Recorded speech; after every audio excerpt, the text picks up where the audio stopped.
Este é o grande problema da Ásia que o mundo não percebe. Se olharmos atentamente para toda a Ásia, veremos claramente os sinais. Rios que antes eram cheios de vida agora estão secos. Campos de arroz e plantações que antes eram abundantes agora estão secando aos poucos. Você também vai notar que as hidrelétricas estão parando porque não há mais água. As quedas de energia também acontecem repetidamente. E o pior é que já existem longas filas por comida. E as torneiras, na maioria dos países da Ásia, já não tem mais água saindo. Na China, a água também está acabando. Na Índia, o trigo está ficando escasso. E no Sudeste Asiático, as pessoas quase não conseguem mais suportar o calor intenso. Na verdade, isso não é um problema isolado. É uma única crise que está explodindo ao mesmo tempo. Dia após dia, a Ásia, um continente que abriga mais da metade da população mundial, está sendo destruída. E essa destruição está acontecendo muito rápido. Agora, há uma coisa importante que muitas vezes passa despercebida. Isso não são três problemas diferentes. A água, a comida e a energia estão interligadas. É como um efeito dominó, onde todos são afetados quando um tem problema. Ou seja, quando um falha, os outros dois seguem. E agora, todos estão caindo ao mesmo tempo. Mas antes de começarmos, não se esqueça de curtir este vídeo. Isso faz uma grande diferença para nós, criadores de conteúdo. Muito obrigado e agora vamos começar. Vamos começar pela raiz de tudo. A fundação que sustenta todo o sistema. A água. A Ásia é o lar de alguns dos rios mais poderosos do mundo. Estão lá o Ganges, o Yangtze e o Mekong.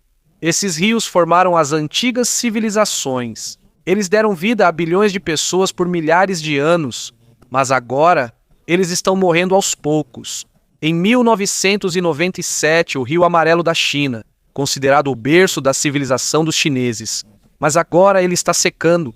Durante 226 dias ficou claro que a quantidade de água no rio não era mais suficiente. Isso não é apenas uma seca comum, é um aviso. Um aviso de que o consumo humano já é maior do que a natureza pode fornecer, e a China sabe disso. Por isso, eles responderam com um dos projetos de engenharia mais ambiciosos da história da humanidade. E esse é o projeto de transferência de água sul-norte. Um enorme sistema de canais e dutos que se estende por centenas de milhas. Todos os anos, ele transfere 10 bilhões de metros cúbicos de água do úmido sul para o seco norte, onde o rio está seco. E é óbvio o motivo pelo qual eles fizeram isso. O norte da China, incluindo Pequim, realmente não tem mais água suficiente para as pessoas sobreviverem. Também debaixo de Pequim, a água subterrânea está se esgotando aos poucos. Durante muitas décadas ela continua diminuindo.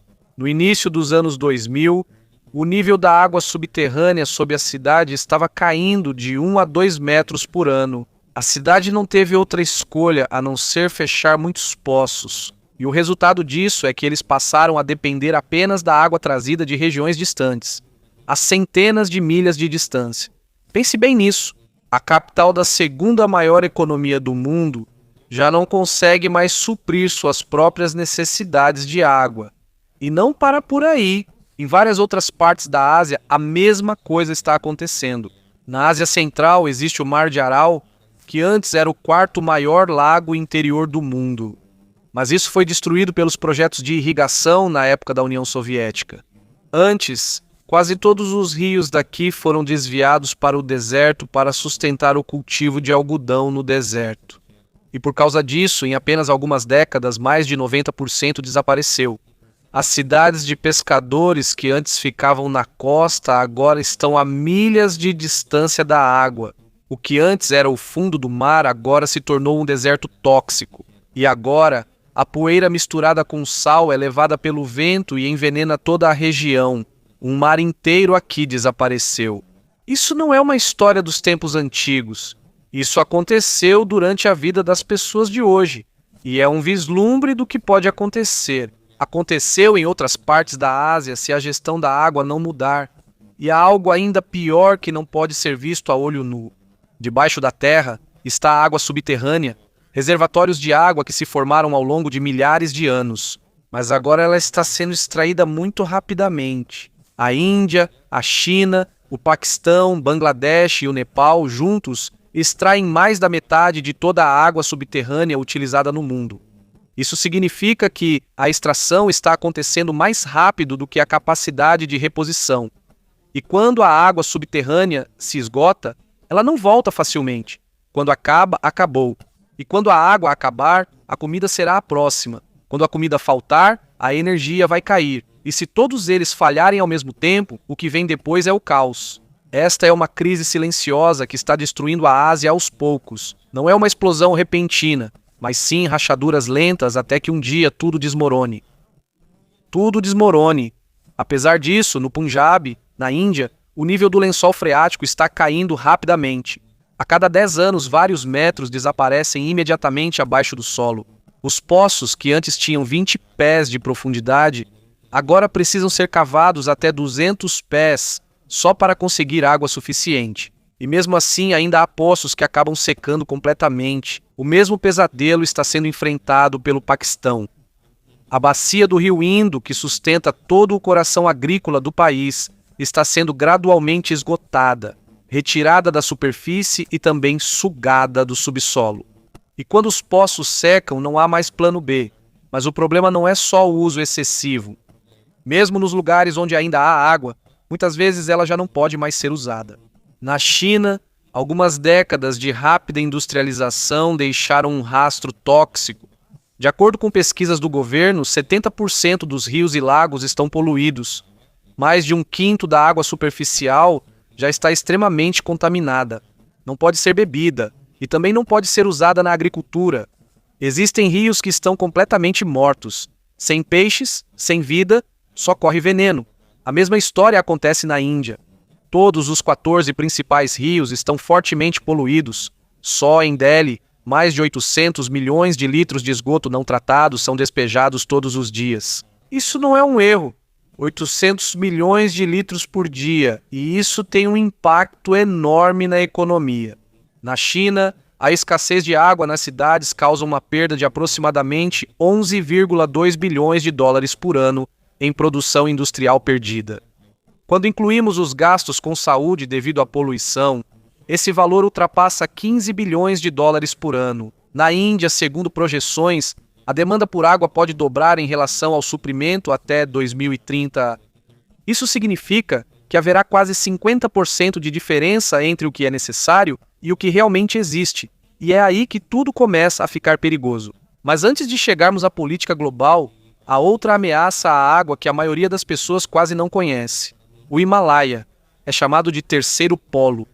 Essas montanhas têm a maior reserva de gelo do mundo, exceto pelo Ártico e pela Antártica. E agora elas estão derretendo. As geleiras do Himalaia são a fonte dos rios mais importantes da Ásia: o Indo, o Ganges, o Brahmaputra, o Mekong e o Yangtze. Quase 2 bilhões de pessoas em 10 países dependem da água dessas geleiras. Cientistas alertam que, até 2100, pode desaparecer de 1/3 a 2/3 do gelo no Himalaia. A curto prazo, o derretimento rápido causa inundações e deslizamentos de terra. Mas, a longo prazo, o efeito de não ter nada é ainda pior. Nos meses críticos, quando a água é mais necessária, os rios vão secando pouco a pouco. As comunidades ao pé da montanha já estão vendo isso acontecer. Mas o fluxo é mais forte durante a primavera por causa do derretimento rápido. Mas no final do ano, de repente há escassez, porque o gelo que antes mantinha o fluxo de água já não existe mais. Quando as torres de água da Ásia se esgotarem, o resultado será desastroso. Menos irrigação, menos água potável, menos energia hidrelétrica e possivelmente guerras entre países.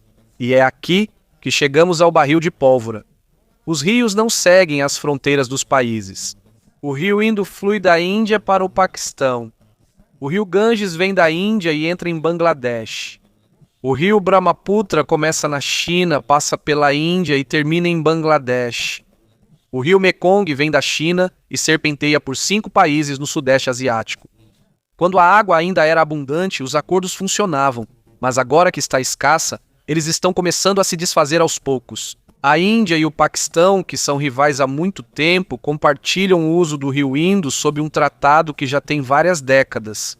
Mas, à medida que a demanda da Índia por água aumenta, já existem conversas sobre renegociação. Para o Paquistão, que depende do Indo para sobreviver, isso é uma ameaça à própria existência do país.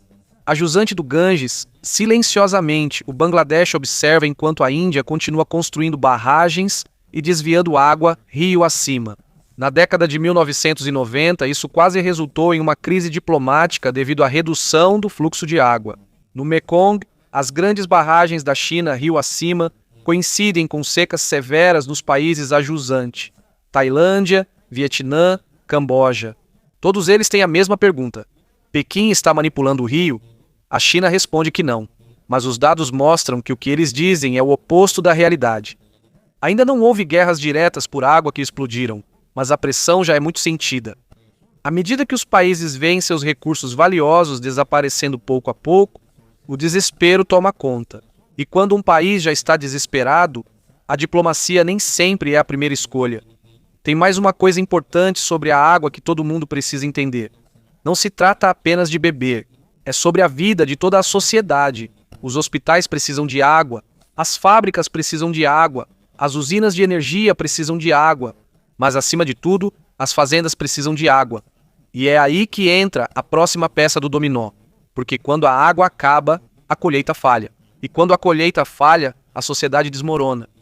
Por muitas décadas, a Ásia experimentou o chamado milagre agrícola, a Revolução Verde. Foi a época em que o continente se tornou o celeiro do mundo. Culturas de alto rendimento, irrigação mais ampla, fertilizantes químicos. Tudo funcionou, a colheita triplicou. As grandes fomes foram evitadas. Centenas de milhões de pessoas saíram da pobreza. Mas tudo isso teve um preço. A Revolução Verde foi construída com água, muita água. Atualmente, cerca de 35% das terras cultivadas na Ásia têm irrigação. Mas essa terra produz mais de 60% dos alimentos do continente. Isso significa que a maioria das calorias da Ásia depende da irrigação artificial. Se a irrigação parar, mais da metade do suprimento de alimentos vai cair. E isso é o mais assustador. Quase metade da água retirada para irrigação na Ásia nem chega às plantações. Ela se perde em canais quebrados, na evaporação e no escoamento. Bilhões de galões são desperdiçados. Em alguns sistemas antigos de irrigação, a quantidade desperdiçada é quase inacreditável. Mas os agricultores também não têm outra escolha. Eles continuam bombeando água, continuam irrigando, porque sem água nada cresce. E agora a irrigação está parando. No Paquistão, mais de 90% da agricultura depende do rio Indo. Quando a seca ou o fluxo de água diminui nas partes superiores, a colheita cai imediatamente. Em 2022, enchentes severas destruíram pelo menos 4 milhões de acres de terras agrícolas. Em um piscar de olhos de exportador, virou um país em crise. O mesmo equilíbrio perigoso existe na Índia. Ela precisa alimentar 1,4 bilhão de pessoas mesmo com água limitada. Para ajudar os agricultores, o governo subsidia a eletricidade. Por isso, bombear água subterrânea é barato. Então eles bombeiam sem parar e continuam bombeando e bombeiam de novo. A Índia retira cerca de 1/4 de toda a água subterrânea usada no mundo inteiro. Um único país é responsável por 1/4 do total global. Em algumas regiões, o lençol freático já caiu 4 metros ou mais. Os poços que antes eram rasos, agora precisam ser cavados até 200 pés de profundidade. E até os poços mais profundos estão começando a falhar, até que acabem secando completamente. É aí que entra a mudança climática. Em 2022, uma onda de calor recorde em março destruiu a safra de trigo da Índia pouco antes da colheita. O governo imediatamente proibiu a exportação de trigo para garantir o abastecimento de alimentos dentro do país. A Índia, um dos maiores exportadores de grãos do mundo, foi forçada a interromper as exportações para não ficar sem alimentos. Apenas um ano depois, a monção ficou instável e a produção de arroz foi afetada. Mais uma vez, a Índia impôs restrições à exportação de arroz. Os mercados globais entraram em pânico. Isso não é mais uma teoria, está acontecendo agora. E a China também tem seu próprio pesadelo. Ela possui 20% da população mundial, mas só tem 6% da água doce do mundo. O norte da China sofre com a falta de água. O sul é mais chuvoso, mas tem menos terras agrícolas. Em 2022, a seca devastou o rio Yangtze. A agricultura na parte central do país foi afetada. Enquanto isso, o sul foi inundado. O clima extremo está destruindo exatamente o que a agricultura precisa. Previsibilidade. E quando não há previsibilidade, a colheita cai. Países menores têm menos margem para erro. Bangladesh, por exemplo, depende das monções e dos rios para o arroz. Quando falta chuva, há seca. Quando chove demais, acontecem inundações devastadoras. Entre esses dois extremos, milhões de vidas estão em jogo. No delta do Mekong, no Vietnã, que é uma das principais regiões produtoras de arroz da Ásia, a terra está gradualmente cedendo. Barragens rio acima e o aumento do nível do mar estão permitindo que a água salgada avance para o interior. As antigas terras férteis que alimentavam milhões estão se tornando pântanos salinos. E é por isso que os especialistas em agricultura não conseguem mais dormir tranquilos. Até 2050, o mundo precisará produzir 56% mais calorias alimentares do que em 2010 para alimentar os esperados 10 bilhões de pessoas. Uma grande parte desse aumento na demanda virá da Ásia, mas a água da Ásia está acabando. Os números não batem. Atualmente, cerca de 60% da agricultura irrigada em todo o mundo já está sob forte estresse hídrico. A maior parte disso está na China, na Índia e em outros celeiros da Ásia. Mais bocas para alimentar, menos água, e a cada ano essa diferença só aumenta. Alguns países ricos já desistiram. A Arábia Saudita, por exemplo, parou de cultivar trigo em 2016. Depois de algumas décadas esgotando os aquíferos fósseis, agora quase todos os grãos deles são importados. Em outras palavras, eles transferiram o consumo de água para outros países, mas isso não pode ser feito por países como a Índia e Bangladesh. Eles são pobres demais, eles têm gente demais. Eles precisam cultivar sua própria comida, mesmo que a água esteja desaparecendo aos poucos, e isso só vai piorar. Em muitas partes do Paquistão, Índia e Ásia Central, a má gestão da irrigação destruiu o próprio solo. Devido à drenagem deficiente, o sal se acumula no solo e, com o tempo, terras antes férteis tornam-se áridas. O próprio solo está morrendo. Isso não pode ser corrigido com mais água. O dano é permanente. Especialistas alertam que, nas décadas de 2030 e 2040, se não houver grandes mudanças no uso da água, o crescimento da produção de alimentos deve parar. Exatamente quando a população e a demanda estiverem no auge. Em outras palavras, fome generalizada nas áreas mais afetadas. As Nações Unidas relataram que, em 2023, quase 470 milhões de pessoas na Ásia sofreram com insegurança alimentar aguda. Quase 500 milhões de pessoas, fome extrema. E isso aconteceu antes mesmo dos choques climáticos mais graves chegarem. E isso é o que vai acontecer a seguir. Quando as colheitas falham repetidamente, os agricultores não conseguem mais sobreviver. Os jovens estão deixando as aldeias que estão morrendo. Eles migram para as cidades que já estão lotadas, buscando empregos inexistentes. As megacidades estão crescendo além de sua capacidade.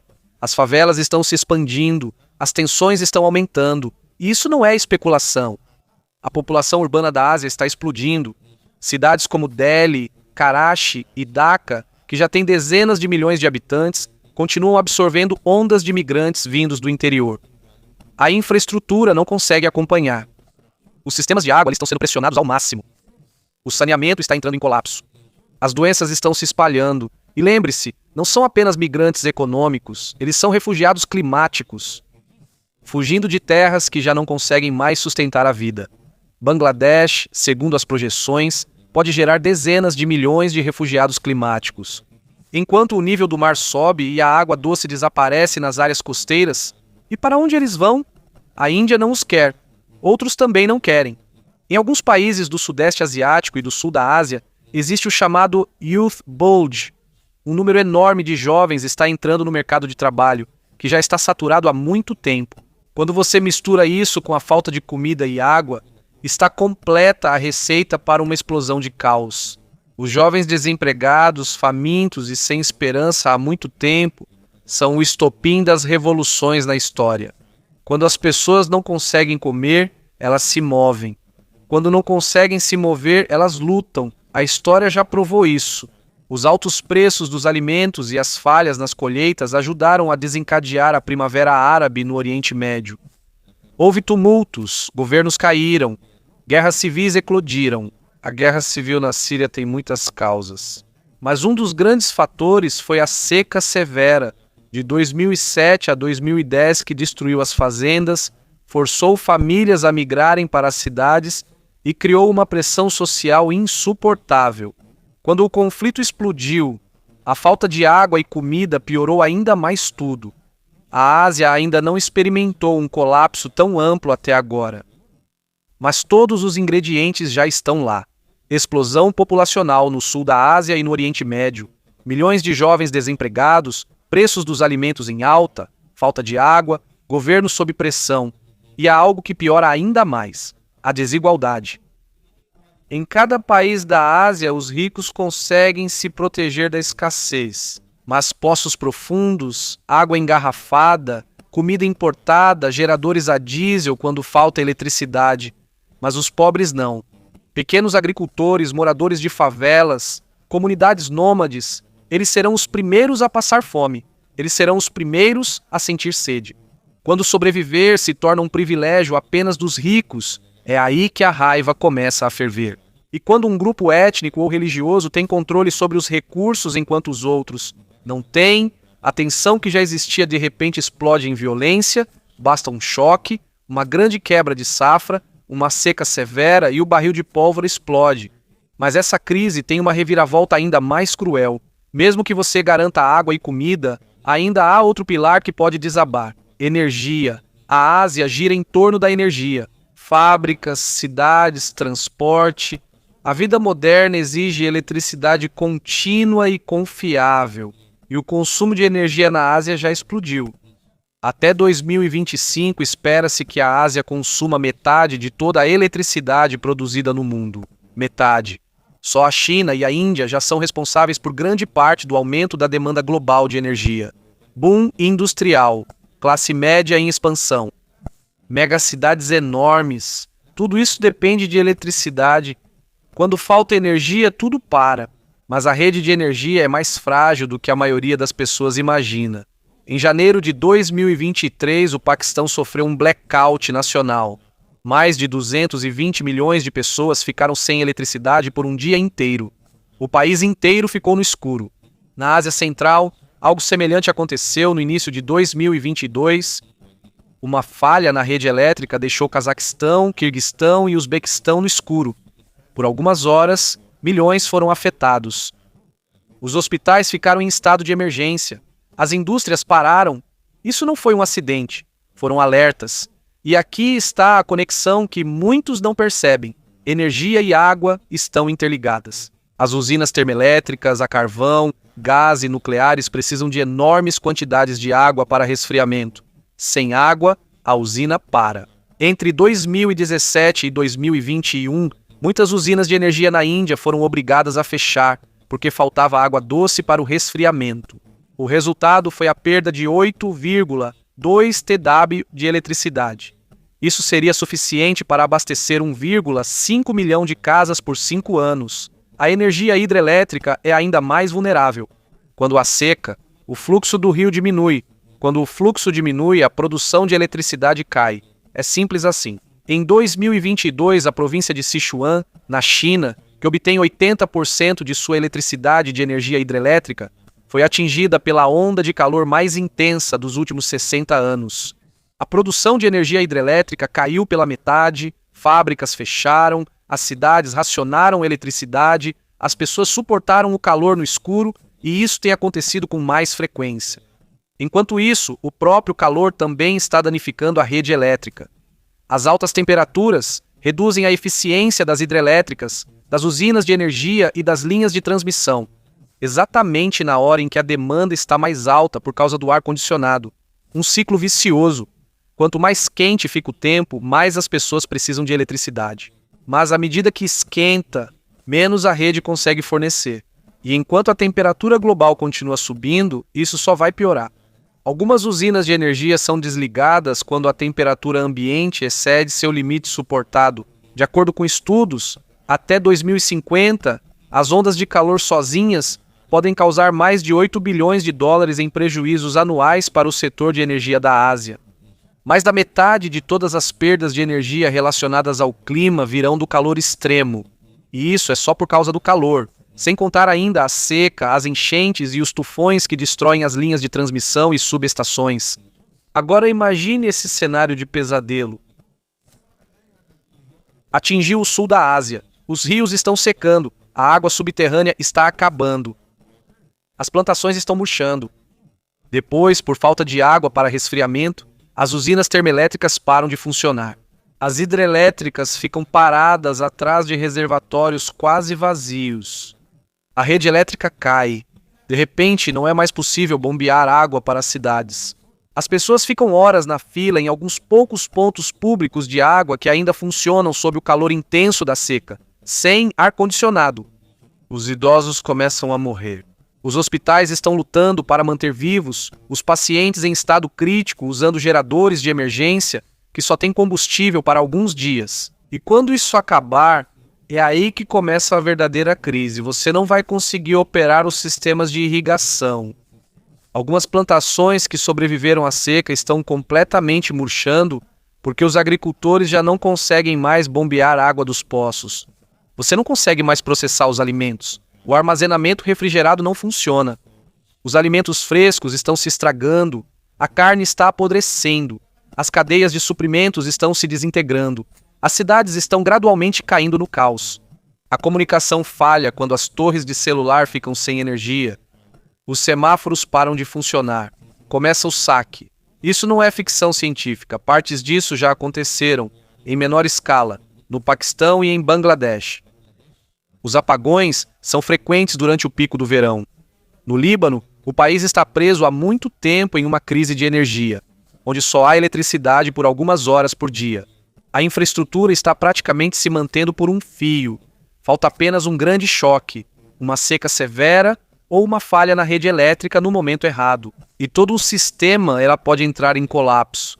E quando a energia cai, tudo cai junto. Então vamos dar um passo atrás e olhar para o quadro geral. 3 pilares: água, comida e energia, todos interligados. Todos estão sob enorme pressão e todos estão falhando ao mesmo tempo.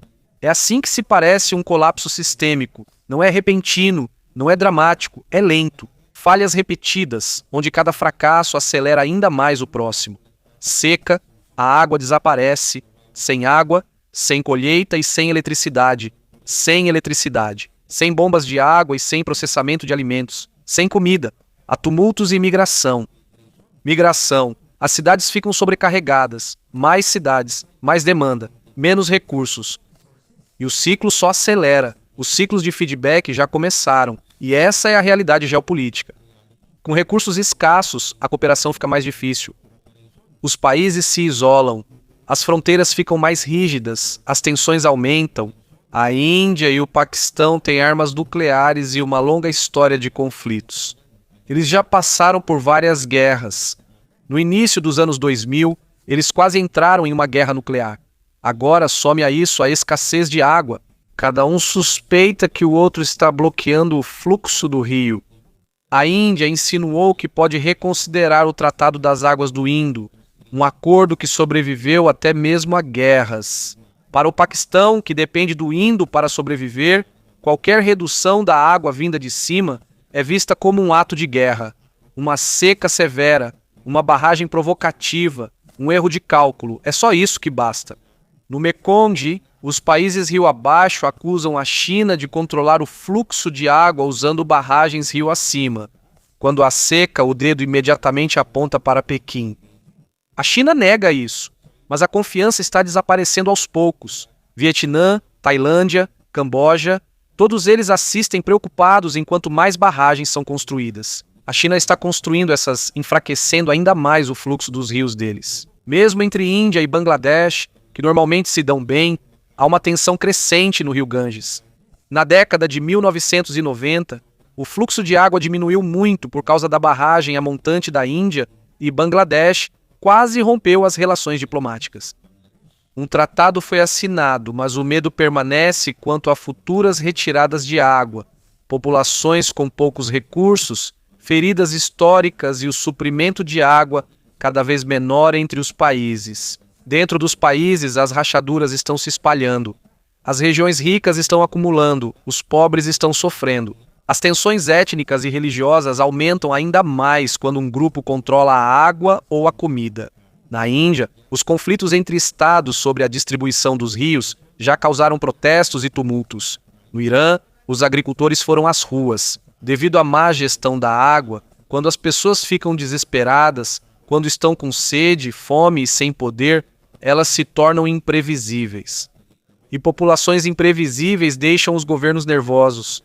Alguns analistas já alertaram sobre isso. As próximas grandes guerras não serão mais por petróleo, mas sim por água. Guerras por água ainda são raras na história. Mas isso era porque antes havia água suficiente para compartilhar. Quando a escassez se tornar grave, quando a própria vida estiver em jogo, nada mais é certo. Então, a Ásia está condenada? Ainda não é certo. A direção é preocupante, mas ainda não está gravada em pedra. A pressão é real. A física das mudanças climáticas é real. A matemática da população e dos recursos é real. Se a situação atual continuar, parece quase inevitável o colapso em algumas partes da Ásia, mas a direção pode mudar. As políticas podem ser ajustadas. A tecnologia pode ajudar. A questão é, a velocidade da mudança é suficiente? Países escolherão cooperação ou conflito? Essa é a verdade. Há uma solução. A escassez de água pode ser resolvida através de uma gestão melhor, irrigação moderna, reciclagem e dessalinização. A segurança alimentar pode melhorar com o uso de culturas resistentes à seca, agricultura mais inteligente e redução do desperdício. As redes de energia podem ser fortalecidas com o uso de fontes renováveis, melhor armazenamento e uma infraestrutura mais resistente, que são as soluções. Mas implementar isso em tantos países, com bilhões de pessoas afetadas, exige vontade política, investimentos enormes e uma verdadeira cooperação internacional. E, por enquanto, o mundo está avançando muito devagar, estamos na encruzilhada da Ásia, um caminho para adaptação, inovação, sobrevivência. Um só, caminhando para o colapso dos sistemas que sustentam quase metade da humanidade. Já vemos as rachaduras, rios morrendo, colheitas fracassando, redes elétricas caindo, sociedades se desintegrando. O continente ainda não está totalmente destruído, mas já está deformado pelo peso da pressão e quando finalmente ceder, o impacto não vai parar por aí. Os preços globais dos alimentos vão subir, a crise de refugiados vai ultrapassar as fronteiras, a instabilidade geopolítica vai se espalhar. Esta é a história do nosso tempo. A história do que acontece quando as necessidades mais básicas da vida, água, comida, energia, se tornam escassas. Quando o crescimento e a demanda ultrapassam o que a natureza pode oferecer, a Ásia construiu seus impérios em grandes rios e planícies férteis. Agora, esses rios estão secando, as planícies estão se tornando poeira, a fundação já desmoronou. A questão não é se a crise é real, ela é real. A pergunta é, o que vai acontecer a seguir?